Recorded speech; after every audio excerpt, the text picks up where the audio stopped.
Asante fie ma menye updates ne nchechemu we emma o. Efra no pa no na ebetutu odwa se. Kuma sa Asante Kotoko defender ye frɛ no.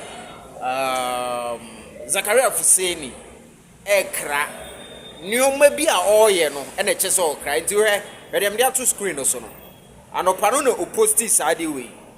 Before so be posti side we ana so be sa update we no. Oko delete Kotoko photos nyina na eno ana amanfo inference say Kotoko likely say Kotoko aka kire ne say omuntimi ne nya adwuma bio enu nti a wakoye sa post no, but let me confirm on the Super 24 TV no say enye ade official, yes, but this week he's part of the players no and said convincing. Therefore, the coach is contemplating, say, also Makato said, there's going to be another at least 3 players Asante Kotoko, Ebejo Mokwan, from current players or more training Sisiano.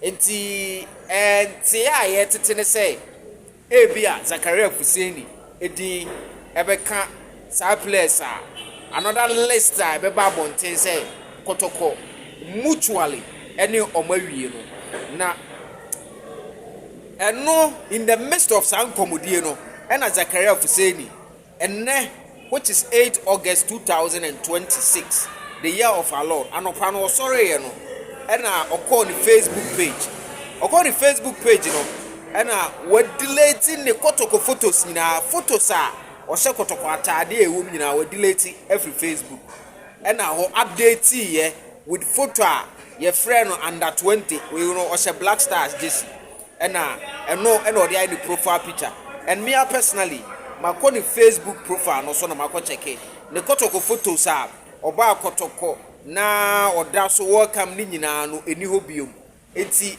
inference na amafo infer say maybe he's saying bye bye to Kumase Asante Kotoko. Zakaria Fuseni player bia oba Kotoko no minim samenka say onya chance na dia to prove himself there, but for the season I here with Kumase Asante Kotoko no, he hasn't been fully convincing, and he came under coach Abdul Karim Zitu, yes, na odi hubeja omu nyina no and a buy from Brekum Chelsea and a Francis Aqua Free Bechem United. So far players are moving over in he be John a bit Makase Afama, the rest of it no, and said that any a smooth ride for them at Asante Kotoko. So me personally Enyamangwa say maybe the amount for Kase a bye no a bit my bye, because why will he go and delete Nikumasa Asante Kotoko photos now on Facebook?